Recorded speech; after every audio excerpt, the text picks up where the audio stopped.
this is something that I've been getting since I have started Rehab Time, and I understand it. Everybody deals with it. It's like, Trent, how do you deal with opinions? How do you deal with haters? How do you deal with, failure? All these things. Let me tell you this, and this is a quote that is not mine, but it's a quote that is true.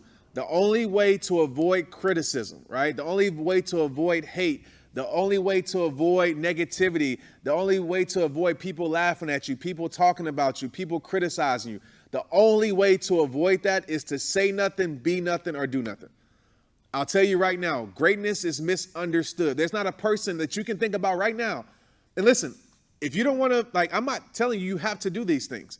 If you want to stay silent for the rest of your life, to each his own, nothing wrong with that. But if you're a person watching this right now, which a lot of you are, and saying, hey, I want to do great things. I want to, build my brand. I want to, be a speaker. I want to be an author, anything. I want to be a football player. If you're a young kid watching this, whatever it is, you're going to be criticized. Even as a parent, you're going to be criticized. People are going to be like, oh, you're not parenting right. Or you have a dog and you shouldn't feed your dog that. It doesn't matter what you do. People are going to have something to say. So I'm going to talk about that a little bit and how we get past that. But if you want to avoid criticism, hate, say nothing, do nothing, or be nothing. Okay? So if you're going to seek greatness, if you're going to go out and try to be the best you can be, think about Jeff Bezos, right? That is the Amazon king, right? Amazon is taking over the world. My porch is filled with Amazon boxes every single day. I need to check Maria's Amazon account because I'm like, every single day, I'm bringing in boxes, right? I might as well work for Amazon. I probably got some muscles because I'm putting all these boxes in the house. But I'm sure, as successful as company is, he has people that criticize it. LeBron James, one of the greatest basketball players ever. That guy has so much hate. What's the difference? The difference is that whether he allows that hate to fuel him or whether he ignores the hate, the thing is that he doesn't allow that hate to stop him. And it's the same with anybody that you see doing great things. And I get it. It's hard sometimes. It's tough to hear it. But the more you become secure with yourself and your mission, and the more you realize this, because I don't want to forget this as I get into this content, the more you realize this is what changed it all for me.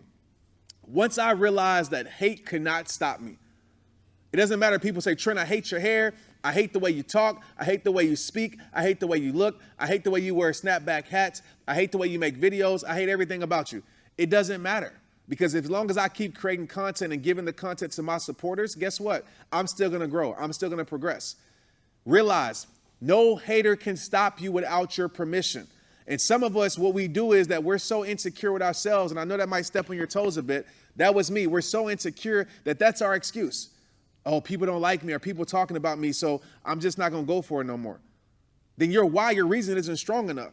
If you allow hate to stop what you're doing, then you need to check in with yourself with your reason. Is your reason strong enough? Is your why strong enough? Because you guys know my why. You guys know my reason. And so I'm going to always progress. Okay, so let me help you understand, because I think understanding is key. And feel free to ask any questions anytime you want. Understanding is key.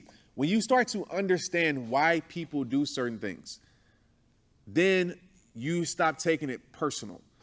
Because more than likely, unless you did something really bad to a person, like really, really bad, then it's things that's going on within them. So number one, the reason why people hate you or hate on you is simply this.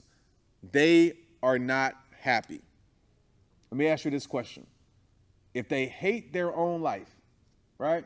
And think about this, and maybe you're this person right now. I've been this person. When I got cut from the NFL, I was bitter. I was miserable. I was hating on everybody. I don't care who you were. I wasn't like a vocal hater, but I was a silent hater. Like, you brought up Peyton Manning, Tom Brady. I would say they suck. They're not good, because I was not happy in my own life.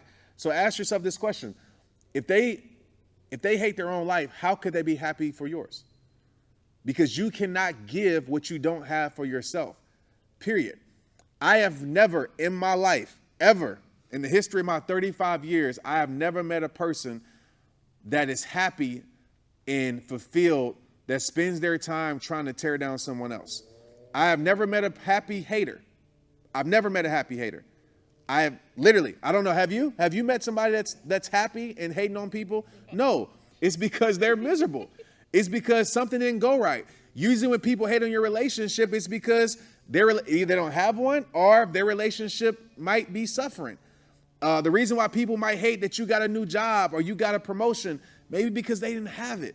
And so when you start to realize that it has nothing to do with you, it's nothing that you did. All you did was do the things that you were supposed to do.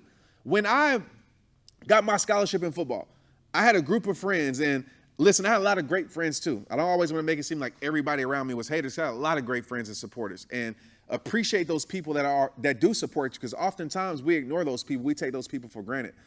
But I had a lot of friends around me, maybe 5 or 6, that when I grew up with them, we played high school football together. Maybe they're part of Inner Circle. So if you are, sorry. We played high school football together, and then they didn't go to college, but I did. And I started to see a shift in them. Once I started to get the things that we all were working for, right? It wasn't like we all made a pact, like we're going to go hard during high school. We're going to go hard for these next 4 years so we can get this scholarship. We all made this pact. And I ended up being blessed enough to be able to get it. And instead of them like rooting me on, instead of them be like, man, we proud of you, bro, they started to change on me. What did I do to them? Nothing. It's just because I got something that they didn't get in their own life. And so when you start to look at it from that way, you start to have something called sympathy. You start to feel sorry for those people because they're like, dang, they're not happy. So think about that right now. Think about the people, whether it's people online, whether it's people in your own family that are giving you negative feedback, that are giving you hate. And I want to be clear about this too. As a side note, everybody isn't hating on you. Okay. And this is like a security thing, because oftentimes when someone tells us something different, or someone holds us accountable, or someone checks us, we think they're hating on us. Some people aren't hating on you, they're telling you the truth. And so you have to like be real with yourself in that moment. Are they just hating, or are they really telling you the truth about something? So when it comes to haters, do you think that someone should completely ignore them, or do you think that they should find a way to use it to fuel them or motivate them even more? Yeah, well, that's a great question. So I don't know if it's possible to completely ignore them, right? I just don't think that's logical. Like if somebody comments on my post right now, I'm gonna see it. Right. Like it's not like I'm gonna be blind. Like I'm triggered to be like, okay, I can see all the good ones, but I don't see the bad one. Right. And I'm a human being, right. So depending on what they're saying, it might make me feel a certain way. But I think you have to go through a filter process, right? And some of the things that I ask myself, the first thing I ask myself is what they're saying true? And if maybe sometimes it is. So I'm like, okay, well, cool. There's some things I need to work on. So, but if I answer that question, I say, no, it's not true. Then I ask myself, does this person know me? Do they know my life? Because some of the things that I get that I consider would be hate, a lot of hate is out of ignorance, right? It's out of not knowing a person. It's blind hate, as I like to say. So some of the things that I get is like, oh, Trent, you don't care about people because you didn't respond back to my message. Or you're not real because you didn't do this for me. And even if you think about that with hate, a lot of it comes from a selfish place. It's like, oh, you didn't give this to me, so I hate you now. And oftentimes it might be people who supported you, especially on social media. I'll have people switch like that just because I didn't give them what they wanted. So I say that to say I put it through a filter process. And I think people watching this right now, and you too can have that set up. So with your questions, like, okay, is it true? Does this person know my life? And where am I going to put this at, right? And so, like you said, you can use it as fuel. Mm-hmm. But this is the thing, though, with that. And the question I want to ask everybody watching this right now, because that's a great question. A lot of people say, I do it for my haters. I understand that logic, right? But why? Right. Why would you do it for someone who could care less about you? You know, and at the end of the day, when you make it happen, it's like, then what?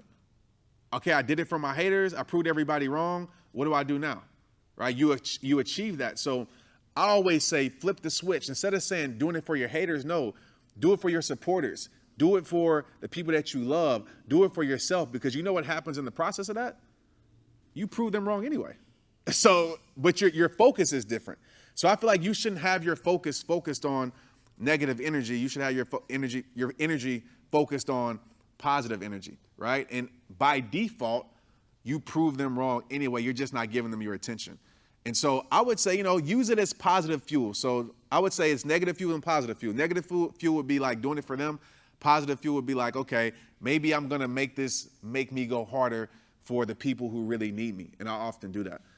So that's a great question. Yeah, so I was also going to ask you, like, initially when you find out that you have haters, you're going to be upset. Yeah. Right? You're going to be like, why? Like, why? Clearly you're doing something right. Right. But you're going to be like, why are they hating on me? Why do I have to deal with this? How do you maintain the composure in the beginning when you're frustrated? Yeah. So that's a really great question. You have to understand, I would say, and that's a great question, guys. So when I first started, and I want to be clear, you're watching this right now, and it's easier said than done, right? This is a process. This has taken me, almost a decade to get to this place of confidence where people don't bother me. Right. But it was me understanding, like, even allowing them to frustrate me was taken away from my mission. They were winning. Even if I didn't respond to them, they were still winning because they would put me in a bad place. And so for me, it was a lot of times checking my insecurities. So it's like, I need to be more secure in what I'm doing. And the more I put in the work on my craft, the more I put in the work on moving forward with my life, and the more I put the work on rehab time, it bothered me less. And so holding your composure is, I think, building your confidence in what you're doing. Because if you're not confident in what you're doing, every single time a negative opinion or a hater pops up or criticism comes in, it's going to take away from your confidence. So part of building composure, and you can go back to the confidence training that we did at the beginning of the year. If you're new, then hopefully we can send it to you. But it's about building your confidence up. And over time, guys, like your muscle of resistance to hate will be built. It's not going to happen tomorrow where you listen to this and be like, okay, cool. No haters are affecting me. I'm good now. So it takes a little while. So that's a great question.